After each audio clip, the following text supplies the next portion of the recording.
A Montanha Mágica 91, segundo vídeo. Bom, no primeiro vídeo do 91 eu falei sobre a necessidade de termos experiências, de aumentar a nossa capacidade imaginativa. E comentei sobre o fato também de que dicionário é um jeito mais ou menos precário de entender as coisas, né? Uma palavra não carrega em si somente o significado do seu dicionário. Então um desafio nosso é ter acesso às experiências. E aí eu fiquei de dar alguns filmes como sugestões para que a gente aumente o nosso círculo de percepção. Eu gosto muito dessa expressão, nosso círculo de percepção, né?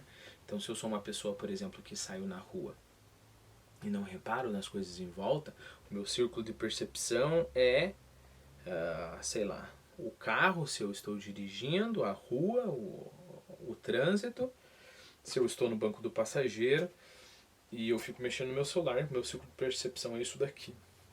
O desafio nosso é expandir o nosso círculo de percepção cada vez mais, porque afinal de contas literatura é também viver a vida dos outros, olhar para as coisas através dos olhos dos outros, né?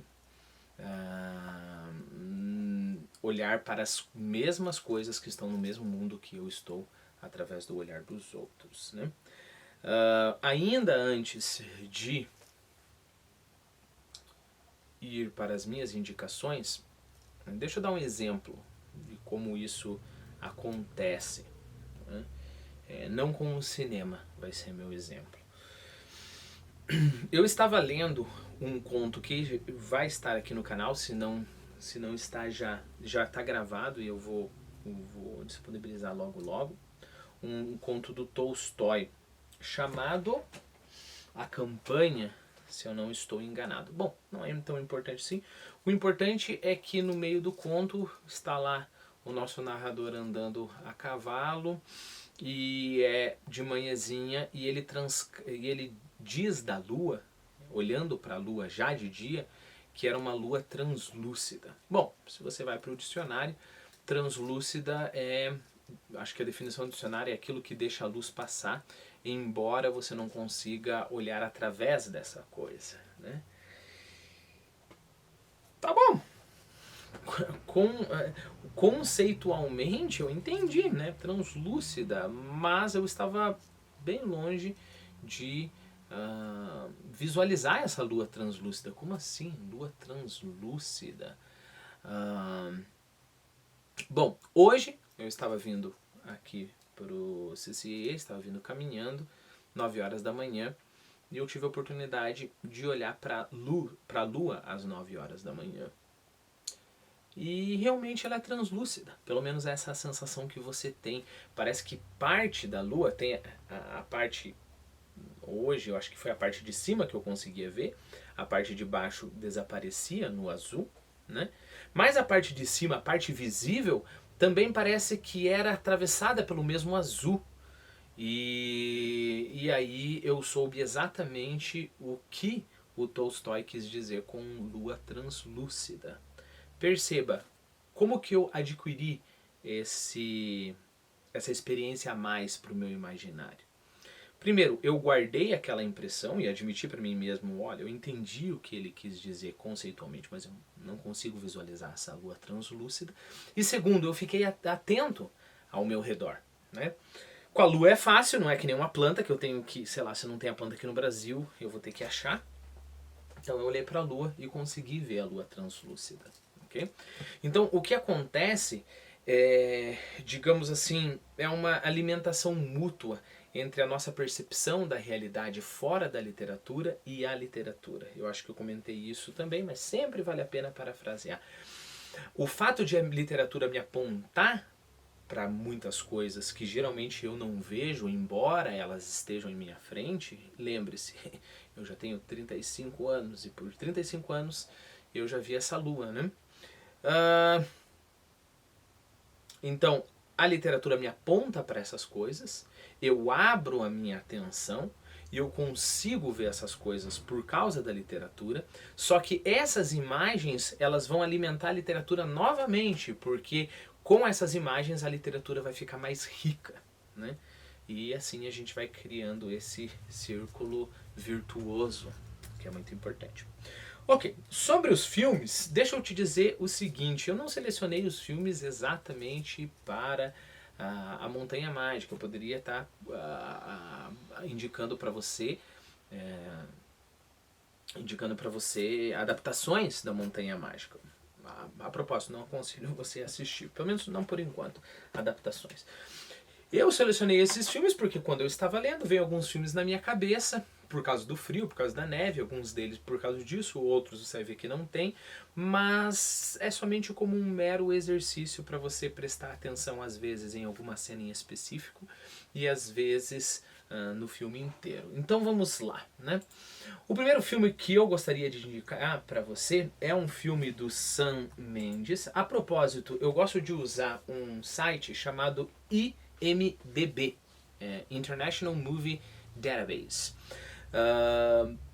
que basicamente você tem como registrar todos os filmes que você viu, você clica no diretor, abre todos os filmes do diretor, você viu se você assistiu mais filme do diretor, é bem legal, você pode fazer as suas listas, etc, etc, etc.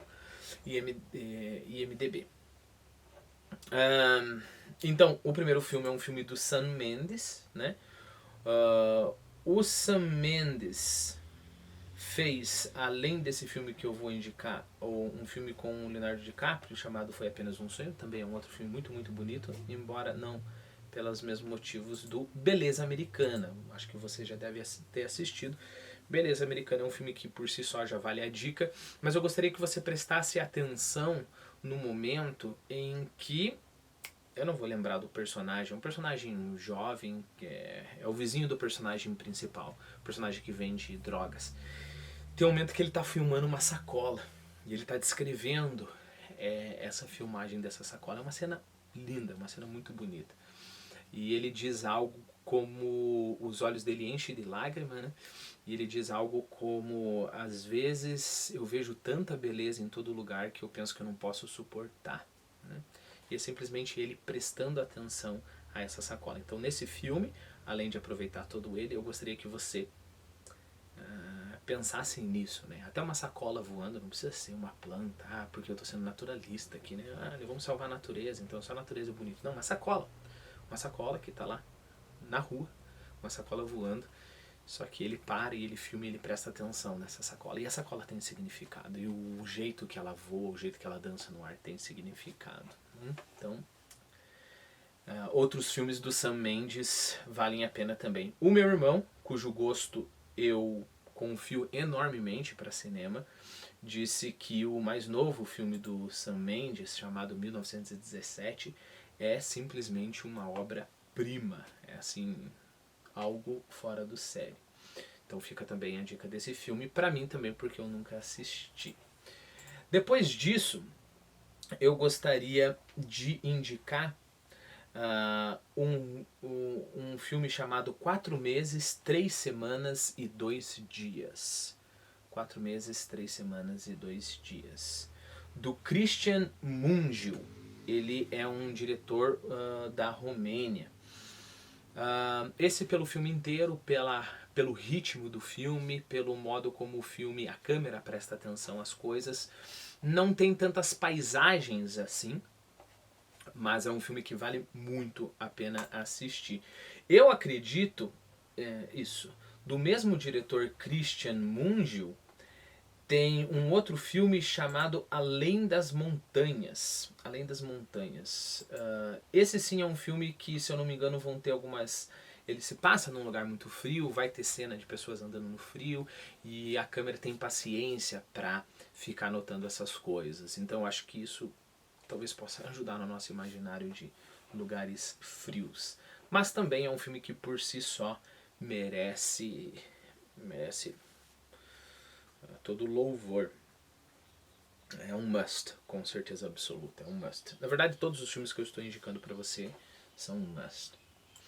Bom, depois disso, eu não poderia deixar de indicar um dos diretores, na minha opinião, melhores dos melhores diretores de todos os tempos, sul-coreano, chamado Kim Ki-dok, né? As pessoas às vezes pronunciam não, desculpe, eu falei Kim, Kim Ki-dok. As pessoas às vezes pronunciam Kim Ki-duk, influência em inglês, mas parece que em coreano é Dok mesmo. Bom, isso não é importante. Mas o Kim Ki-dok fez um filme chamado Primavera, Verão, Outono, Inverno e Primavera, de 2003.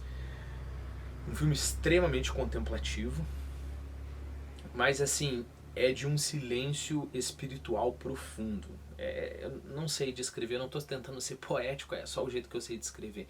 Parece que nos filmes do Kim Ki-dok há um silêncio subjacente, né? Que serve de pano de fundo e de chão. E parece um silêncio assim, sei lá, um silêncio de se encontrar com Deus. Bom, isso é uma coisa marcante do Kim Ki-dok. Depois ele vai fazer diversos filmes onde há muita violência, né? Tem um filme, por exemplo, que ganhou o Festival de Cannes, o Palma de Ouro, chamado Pietà. É um filme extremamente violento, mas parece que esse pano de fundo de espiritualidade pacífica e profunda sempre fica. Assim, é incrível, é incrível. Mas eu aconselharia você a começar pelo Primavera, Verão, Outono, Inverno e Primavera. Até porque ele é mais contemplativo com a natureza também. As cenas são lindas, lindas mesmo, né? E aí depois, se você gostar do Kim Ki-dok, aí assista tudo desse cara. Assista tudo desse cara. Só para você ter uma ideia, se eu pegar aqui a filmografia dele, né? Eu vou assim, ó. Aqui deve ter uns 20 filmes. Desses 20 filmes, talvez 18 sejam must, né? Então são filmes muito, muito bons. Eu aconselharia assim, assista o Primavera, né? Assista o Primavera Verão. Se você gostar, vai pro Pietà, que você vai ver que vai mudar muita coisa ali. E aí, se mesmo assim você gostar, você pode ir para qualquer outros filmes ou fale comigo na descrição aqui. E aí eu posso tentar te aconselhar mais algum outro filme. A propósito, se você tiver dificuldade de encontrar esses filmes aqui, me manda um oi ali na descrição e aí eu vou ver se eu consigo te ajudar de alguma forma, ok? Bom, depois disso, tem um filme que, infelizmente,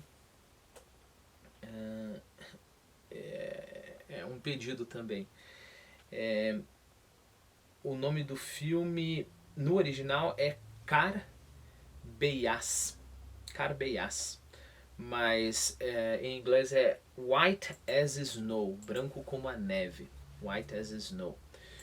É um filme turco, esse diretor turco, chamado Selin Güniz, né? Ele não fez mais nada de importante, não que eu conheça. Ele fez um filme de 2018, esse Branco como a Neve de 2010. Ele fez um filme de 2018 que eu não assisti. Esses filmes sim que trabalha bastante com neve, bastante, e é lindo, lindo mesmo, assim, sabe? Só que, lembre-se que eu falei que não é tão bom ter indicado ele, eu perdi esse filme, eu tinha esse filme baixado e eu perdi esse filme, então eu ainda tô tentando encontrá-lo, né? Se eu não me engano tem no YouTube, só que é uma qualidade bem ruim, ou só tem legenda em turco, então se você não fala... Se o teu turco está meio enferrujado, né, então provavelmente vai ter problemas entendendo. E fica aí o meu apelo, se você é uma daquelas pessoas que consegue achar tudo na internet, eu sou das antigas, né, então os modos de eu achar são os modos antigos, então, e você conseguir esse filme, por gentileza, me passe, é um filme lindo, ok? Depois disso, eu gostaria de deixar 2 filmes do Quentin Tarantino. O Quentin Tarantino não tende a ser um diretor muito contemplativo, mas tende sim. Parece que ele não é contemplativo nesse sentido que a gente tem de cinema francês, né? Que nada acontece e tudo mais. Mas desde sempre o Quentin Tarantino teve paciência para parar e ficar olhando para as coisas, né? Prova disso são os diálogos dele. Às vezes, desde do Pulp Fiction, desde do Cães de Aluguel, às vezes ele para e deixa as pessoas falar e fica lá escutando as pessoas conversarem, contemplando aquela conversa. Aquela conversa nem vai fazer sentido significativo para o enredo da história, né? Nem vai mudar em nada. Mas ele fica lá escutando a conversa. Então, por causa disso, o Quentin Tarantino é muito bom. Só que eu gostaria de indicar duas cenas específicas, mas, é claro, assista todo o filme. A primeira cena é na verdade, toda a primeira sequência dos Oito Odiados. E tem várias outras cenas que pipocam pelo restante do filme, né? Então, dessa carruagem vindo na neve, da neve caindo, da alvura da neve, que é uma coisa que é impressionante.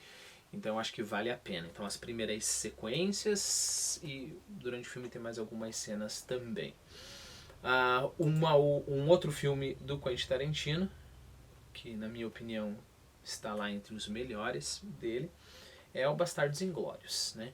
Tem essa primeira cena que um fazendeiro está escondendo uma família de judeus em sua casa e vem um oficial alemão que, por sinal, puxa, qual que é o nome dele antes que eu esqueça? É um dos melhores atores ever, né? O Christoph Waltz. Isso, Christoph Waltz. É um ator fantástico, né? E aí ele é o oficial alemão e ele começa a interrogar. A tensão ali eu acho uma coisa fantástica, né? Mas toda a cena de filmar aquela fazenda, você vai ver no decorrer dessa cena, também vale a pena assistir com muita atenção. É claro, como eu falei pra você, eu escolhi esses filmes a esmo, né? Veio na minha cabeça, eu fui escrevendo ali e coloquei no IMDb, fiz uma listinha pra falar pra vocês, mas a gente, graças ao bom Deus, a gente está bem servido de filmes brutalmente belos, né? Basta você pegar a lista do Festival de Cannes e começar a assistir os ganhadores do Palma de Ouro. Geralmente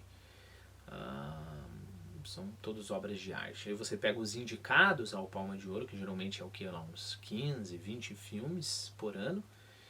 E daqueles 15, 20 filmes tem lá no mínimo 15 que é uma obra de arte. Então, filme bom a gente tem de sobra.